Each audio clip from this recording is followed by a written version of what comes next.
안녕하세요. 저는 올해 50대 남성입니다. 저에겐 눈에 넣어도 아프지 않는 딸이 있어요. 저와 피 한 방울 섞이지 않았고 생김새도 전혀 다르지만 그래도 그 어떤 모녀 관계보다 돈독하답니다. 제 목숨보다 더 귀하고 소중한 하나밖에 없는 딸이에요. 여러분들에게 오늘 저와 딸이 어떻게 만나게 되었는지 말씀드리려고 합니다. 다들 저의 이야기를 들으시면 놀라실 거예요. 평범한 만남은 아니었다고 자부할 수 있거든요. 저는 20대 중후반에 아내와 눈이 맞아 결혼을 하게 되었습니다. 저희 집에서 제가 장남이기도 하고 남동생은 워낙 발랑 까져서 결혼은 꿈도 못 꿨죠. 그래서 다들 저만 바라보고 있었기에 결혼이 조급했습니다. 어머니는 결혼을 하기 전부터 아들아들거리며 손주는 무조건 남자여야 한다고 했어요. 사실 어머니가 다른 집에 비해 가부장적인 면이 있었죠. 그래서 항상 자기가 평생 제일 잘한 일이 2명의 아들을 낳은 거라고 말하고 다녔습니다. 어머니도 시어머니한테 아들을 2명이나 낳아서 예쁨을 정말 많이 받았다고 해요. 솔직히 저는 딸이든 아들이든 전혀 상관없었지만 혹시라도 딸을 낳게 되면 어머니가 많이 실망해 하실까봐 걱정이 되었습니다. 그리고 저희 어머니의 눈칫밥을 먹으면서 아내가 스트레스를 많이 받게 될 것도 걱정이 되었죠. 당시 결혼을 약속했던 여자친구도 저희 어머니의 성격을 알고 있었지만 그래도 저와 결혼을 하게 되었고 정말로 결혼과 동시에 어머니의 결혼 강요는 상상을 초월할 정도였습니다. 아직 신혼을 조금 더 즐기고 아이를 낳고 싶었지만 매일같이 그래서 아들 계획은? 아이 다른 집은 벌써 손주 보던데 라고 하며 눈치를 주었어요. 저희가 아직 분갈하지 않아서 어머니와 함께 살고 있었습니다. 그래서 더 심했던 것도 있었죠. 그런데 저희가 임신을 시도하지 않은 건 아닙니다. 사이도 좋았고 둘 다 임신을 원했기에 항상 노력했죠. 그런데 생각외로 임신이란 것이 정말 어려운 거 있죠. 저희가 나이가 그렇게 많은 것도 아니었는데 마음대로 되지 않으니 답답할 노릇이었습니다. 그래서 결국 병원을 한번 가보기도 했어요. 혹시 둘 중에 한 사람이라도 문제가 있으면 큰일이니까요. 그래서 병원에 들러 둘 다 검사를 진행했습니다. 비뇨기과에 먼저 들러 저를 먼저 검사를 했는데 다행히도 아무런 이상이 없다고 하더라고요. 아직 한창이고 임신 가능성 충분히 있다고 했습니다. 저는 안도감이 들었고 아내도 다행이라고 해주더라고요. 그리고 다음으로 산부인과를 갔어요. 아내가 검사를 받으러 들어갔고 저는 밖에서 기다리며 떨리는 마음으로 있었어요. 그리고 얼마 지나지 않아 저를 부르더라고요. 아내와 같이 검사 결과를 듣는데 의사 선생님께서 하시는 말씀은 정말 충격적이었습니다. 아내가 임신이 잘 되지 않는 몸이라고 하더라고요. 그 말을 하면서 의사 선생님의 표정이 좋지 않았고 저도 모르게 당황스러웠습니다. 지금 이 상황에서 제일 놀란 사람은 바로 아내일 텐데 제가 차마 위로해주지 못했어요. 아내는 강심장인 건지 눈물 한 방울 흘리지 않았고 저희는 산부인과를 나왔습니다. 뒤늦게 저는 아내를 위로해주며 괜찮다고 평생 둘이서 살자고 말을 했지만 아내는 오히려 괜찮다고 위로 안 해줘도 된다고 하더라고요. 아내는 둘이서 평생 같이 살자고 했습니다. 혹시라도 아내가 어머니에게 이 사실을 알리고 나면 혼이 많이 날 것 같아 거짓말을 하자고 했어요. 어머니한테는 아내는 아무런 이상이 없어서 임신이 가능한 몸인데 제가 무정자증이라고 하자고 했죠. 아내는 너무 고맙다고 자기도 내심 어머니한테 혼날 걱정했다고 하더라고요. 그래도 남편으로서 이 정도는 해야 된다는 생각에 저 때문에 임신을 하지 못한다고 말씀드리기로 했습니다. 그렇게 집으로 돌아와서 저희는 어머니에게 말씀드렸어요. 어머니는 그 말을 들으시고 뒷목을 잡고 쓰러지셨습니다. 그리고 상황이 조금 종료되고 그날 밤 아내가 저에게 말을 했습니다. 난임 치료를 본격적으로 받고 싶다고 하면서 말이죠. 그런데 어머니 몰래 병원을 다녀야 하니 분가를 하면 어떻겠냐고 했습니다. 집에 혼자 계시는 어머니가 걱정되기도 했지만 그래도 집을 가까이 구하면 괜찮을 거라고 생각했어요. 그리고 지금 상황으로는 제가 이 집에 있으면 눈치를 많이 볼 것 같아서 그러자고 했습니다. 저희가 짐을 싸고 나가는 날까지 어머니는 침대에 누우셔서 한 발자국도 움직이지 않았습니다. 그리고 저희는 분가를 하고 본격적으로 임신 준비에 돌입했어요. 아내는 병원을 다니면서 난임 치료를 받았고 저도 건강한 음식들을 먹으면서 임신 준비를 했죠. 그런데 아내가 계속 자기 병원에 따라오지 말라고 하더라고요. 저는 그래도 남편으로서 아내가 고생을 하니까 옆에서 도와주려고 했습니다. 하지만 아내는 계속 거부하면서 혼자서 잘할 수 있다고 병원으로 오지 말라고 하더라고요. 그런데 그때 어머니가 드디어 일어나셔서 어디를 바쁘게 많이 다니시기 시작했어요. 처음에는 관심이 없었는데 매일 바쁘다고 하시고 집에도 잘 안 계셔서 알아보니 저희 몰래 점집을 다니시더라고요. 그리고 몇백만 원씩 써가면서 구슬하고 다니셨습니다. 저는 어머니의 정성에 너무 놀랐고 거기에 쓰이는 돈이 너무 아까웠어요. 그런데 어머니가 말하시길 용하다는 점집 다 가봤는데 항상 어머니한테 무슨 소리냐? 둘 다 문제 없어! 이렇게 말한대요. 그 말을 듣고 조금 당황스러웠습니다. 제가 문제가 없는 건 알겠지만 병원에서는 아내한테 분명히 난임이라고 말을 했잖아요. 그래서 혼자 속으로 병원 다니면서 난임 치료를 받아서 나아지고 있어서 그런 건가? 라고 생각했습니다. 그렇게 아내가 임신 준비를 하고 있었는데 도저히 힘들겠는지 저에게 진지하게 말을 하기 시작했어요. 여보, 나 진짜 너무 힘든데 우리 그냥 아이 입양하면 안 될까? 솔직히 저는 고민이 많이 되었어요. 다른 사람의 아이를 제 아이처럼 키운다는 게 쉽게 되지 않았을 것 같거든요. 그래서 고민을 오래 하고 있는데 아내가 먼저 저에게 그럼 같이 보육원 한번 가보기라도 하자 라고 했습니다. 저는 아내의 말을 듣고 보육원에 가게 되었어요. 그런데 정말 많은 아이들이 있더라고요.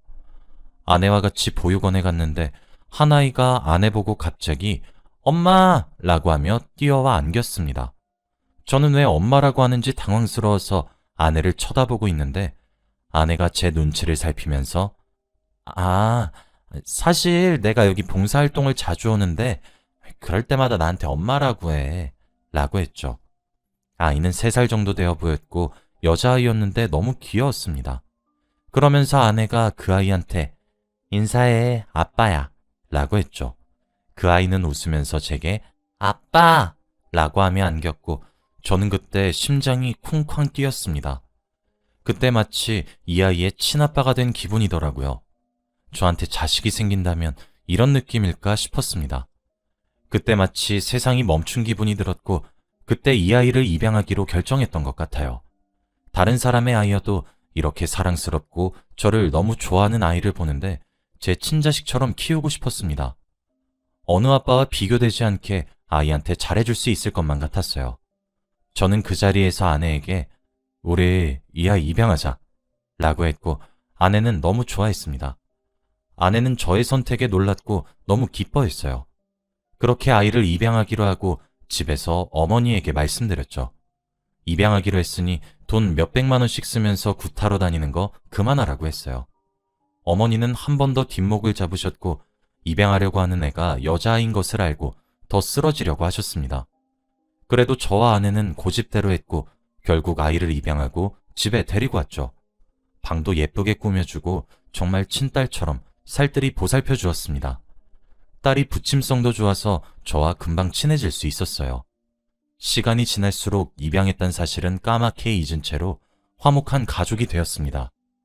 어머니는 진작에 저희와 연락을 끊으셨고 손녀를 보러 오지도 않으셨어요. 그리고 저희 딸은 성격도 좋았는데 공부도 너무 잘했습니다. 학교에서 전교 1등은 놓치지 않았고 영재 수업까지 듣는 아이였지요. 선생님들이 다 탐내는 인재라고 합니다. 저희 부부는 학부모 상담을 하러 갈 때마다 어깨가 솟았고 기분이 너무 좋았죠. 딸은 효녀여서 그런지 저희 속을 한 번도 썩인 적이 없어요. 사춘기가 되면 반항도 하고 그래야 하는데 저희 딸은 한 번도 그런 적이 없습니다. 저와 아내가 당황할 정도로 말이죠. 그리고 저희에게 애교도 잘 부리고 항상 따뜻한 말을 해주어서 너무 행복했습니다. 제가 인생에서 제일 잘한 일을 꼽으라고 하면 단언컨대 제 딸을 입양했다는 거예요. 그렇게 딸은 성인이 되었고 이제 스스로 앞가림을 해야 할 나이가 되었습니다. 딸이 그러더라고요. 자기는 사업가가 되고 싶다고 하면서 자신의 미래 계획에 대해 다 말해주었습니다. 딸이 발표하는 말을 들으면서 저와 아내는 입이 떡 벌어진 채로 경청하고 있었고 순식간에 딸의 이야기는 끝이 났죠. 정말 야무지고 똑바른 딸이었습니다. 저와 아내보다 더 어른 같았죠. 딸은 원하는 대학교에 경영학과로 가게 되었고 거기서도 혼자 척척 잘 해냈습니다. 타지에 있는 대학교를 가다 보니 저희와 떨어져 살게 되었지만 그래도 듬직했어요. 늘 연락도 잘해주고 저희 보고 싶다고 애교도 부려서 기분이 좋았거든요. 그리고 딸은 정말 본격적으로 사업을 하기 시작했습니다. 대학교를 졸업하기 직전부터 찬찬히 준비하더니 이제 제대로 사무실까지 구하더라고요. 부모한테 손 한 번 안 벌리고 스스로 알바해서 모아둔 돈으로 사업 자금을 준비해서 시작한 일입니다. 저희는 옆에서 응원을 해주었고 저희 딸이 잘해낼 거라고 항상 믿었어요. 그리고 정말 놀랍게도 딸의 사업은 나름 성공적이었습니다. 인터넷 기사도 여러 개 나고 인터뷰도 했죠. 어린 CEO라고 하면서 사람들의 입소문도 많이 탔습니다. 많은 사람들이 저희 딸을 존경했고 멋지다고 했어요. 딸은 20대 중후반에 사업을 확장시켰고 정말 사업가가 되었습니다. 돈도 많이 벌었고 저와 아내 보고 당장 직장을 관두라고 했죠. 자기가 주는 돈 받으면서 놀면서 살라고 했습니다. 저와 아내는 그런 딸을 둔 게 너무 자랑스럽고 멋졌어요. 이렇게 평생 행복할 줄 알았고 인생에 굴곡은 없을 줄 알았습니다. 하지만 이것도 오래가지 못하더라고요. 어느 날 누군가 저희 집에 저희 딸의 친아빠라고 하는 사람이 찾아왔습니다. 저는 한 번도 저희 딸의 친부모를 만난 적이 없었고 만나뵈려고 하니 보육원에서도 가지고 있는 정보가 없다고 해서 너무 답답할 지경이었죠. 그런데 이렇게 찾아오셔서 대뜸 저희에게 돈을 달라고 했습니다. 자기 딸이 이렇게 잘 사는데 돈 좀 달라고 하면서 말이에요. 솔직히 처음부터 친절한 태도로 저희를 찾아왔으면 말을 하지 않아도 돈을 드렸을 거예요. 왜냐하면 그분이 안 계셨다면 저희 딸이 저희 품으로 오지도 못했을 테니까 말이죠. 그런데 갑자기 당연하다는 듯이 돈부터 달라고 하니까 그 마음이 싹 식는 겁니다. 그래서 안 된다고 했어요. 저희 딸이 그쪽 친자식인 거 증명해보라고 했죠. 그러면서 그 남자는 제 아내를 쳐다보더라고요. 아내는 그 남자의 눈을 피했고 저는 상황이 이해가 안 돼서 물끄러미 쳐다봤습니다. 그러면서 저에게 당신 속고 있는 거예요. 지금 저 계집애가 어떤 일 벌이고 다니는지 알아요? 라고 하더라고요. 저는 그게 무슨 소리냐고 말을 했고 아내는 당황해했습니다. 아내한테 솔직히 말하라고 저에게 숨기는 게 있냐고 물었어요. 아내는 동공이 심하게 흔들렸고 결국 저에게 말을 해주었습니다. 맞아. 우리 딸 저 사람 자식이야. 야, 이 계집애야. 그게 끝이야? 너 사고 많이 치고 다니잖아. 여보쇼. 인연 지금 밖에서 먼지거리 하고 다니는지 아쇼? 이 사람 지금 딸 이름 대면서 이곳저곳에 돈 빌리고 다닌다고요. 그리고 당신 와이프랑 나 사이에서 나온 애가 당신 딸이에요. 저는 도저히 상황 파악이 되지 않았습니다. 아내가 딸의 이름을 대고 다니면서 돈을 빌리고 다닌 것도 충격인데 거기다가 딸이 아내의 친딸이라고 하니까 더 충격적이더라고요. 저는 뒷걸음질을 치다가 결국 다리에 힘이 풀려 넘어졌고 아무 말도 할 수 없었습니다. 그리고 그 남자가 돈을 달라고 한 이유가 아내가 그 사람에게 돈을 빌렸대요. 벌써 수천만 원 빌렸다고 했고 돈을 갚는다고 딸 이름 대면서 계속 빌렸다고 합니다. 그래서 당당하게 돈을 달라고 했던 거였죠. 그런데 여기서 끝이 아니었습니다. 아내는 울면서 더 충격적인 이야기를 하기 시작했어요. 몇십 년 전에 산부인과에 가서 난임이란 결과를 듣기 전에 아내가 미리 산부인과 의사한테 부탁했다고 합니다. 제발 제 남편이 들어오면 임신 안 되는 몸이라고 거짓말해주세요. 라고 하면서 말이죠. 그래서 그때 결과를 말했을 당시 의사의 표정이 이상했던 거였어요. 보육원에서 딸아이가 아내를 보고 엄마라고 했던 이유도 정말 친엄마여서 그랬던 거고 난임 치료를 한다고 산부인과에 간다고 했을 때 보육원에 가서 딸이랑 놀다가 왔대요. 정말 순식간에 많은 정보를 머릿속에 넣으니까 과부하가 걸리더라고요. 결국 아내는 자기 딸을 데리고 오기 위해서 난임이라고 거짓말을 한 겁니다. 그리고 제 눈앞에 있는 남자 사이에 아이가 있었단 것도 몰랐어요. 아내 말로는 어렸을 때 잠깐 실수를 했다고 합니다. 아내는 이혼만은 절대 안 된다고 했지만 저는 도저히 그런 여자와 한 집에서 살 수 없었습니다. 그 남자는 일단 보낸 뒤 조금 진정을 시키고 어머니에게 다 말했어요. 어머니에게 찾아가 말씀을 드리니 머리를 부여잡으시면서 아휴, 그래서 점쟁이가 둘 다 문제가 없다고 했구나 라고 했죠. 그러면서 제 등짝을 찰싹찰싹 때리시며 진작에 입양하지 말라고 했을 때 자기 말을 들었으면 이런 일 안 생겼을 거라고 했죠. 눈치 없이 바로 입양을 하기로 한 제 자신이 너무 안심했고 그 여자한테 배신감도 미친 듯이 들었습니다. 그리고 차마 딸한테는 무슨 일이 있었는지 말을 하지 못하겠더라고요. 지금 사업도 승승장구하고 있고 한창 기분이 좋을 텐데 망치고 싶지 않았습니다. 그런데 저 혼자 이런 생각을 한 거였더라고요. 결국 자신이 친아빠라고 주장하는 사람은 딸을 찾아가 모든 상황을 다 말했고 돈도 달라고 했습니다. 딸은 당황스러워하며 저에게 전화를 걸었고 그리고 긴 이야기를 나누게 되었죠. 딸은 자신이 입양된 사실조차 모르고 있었기에 많은 이야기들을 한 번에 알게 되어 정신을 차리지 못했습니다. 저는 딸이 진정될 때까지 기다려주었고 오랜 시간이 흐르고 딸이 말을 꺼냈습니다. 제 손을 잡으면서 그래도 내 인생의 아빠는 아빠 한 명뿐이야 라고 하면서 말을 했죠. 저도 모르게 눈물이 터졌고 저희 둘이 안으면서 펑펑 울었습니다. 얼마 지나지 않아 아내와 이혼을 하게 되었어요. 아내는 이혼 서류를 꺼내면서까지도 이혼을 한 번만 더 생각해달라고 했지만 저는 뒤도 돌아보지 않았습니다. 이혼을 하고 나서 아내는 짐을 싸고 집을 나갔고 어떻게 사는지 전혀 몰라요. 딸은 저와 주기적으로 만나서 밥도 먹고 이야기도 나눕니다. 그런데 엄마와 연락을 안 한 지 오래되었다고 하더라고요. 저는 매일같이 딸에게 신신당부합니다. 혹시라도 돈 갚으라고 하는 사람 있으면 바로 경찰에 신고하라고 말이죠. 아내가 아직까지 딸의 이름을 대면서 돈을 빌리고 다닐까봐 너무 걱정이 됩니다. 딸이 위험에 처할까봐 너무 두려워요. 지금은 어머니와 단둘이서 살고 있습니다. 전 와이프는 어디서 뭐라고 사는지 전혀 소식이 없어요. 그리고 딸은 한 달에 적어도 4번은 꼭 만납니다. 어머니도 점점 딸에게 마음을 열고 있는 것 같아요. 여러분은 혹시 저 같은 일을 겪으신 적이 있나요? 세상에 정말 믿을 사람 하나 없다는 말이 틀린 말이 아닌 것 같습니다. 그 일이 있고 나서 사람을 잘 못 믿게 되었어요.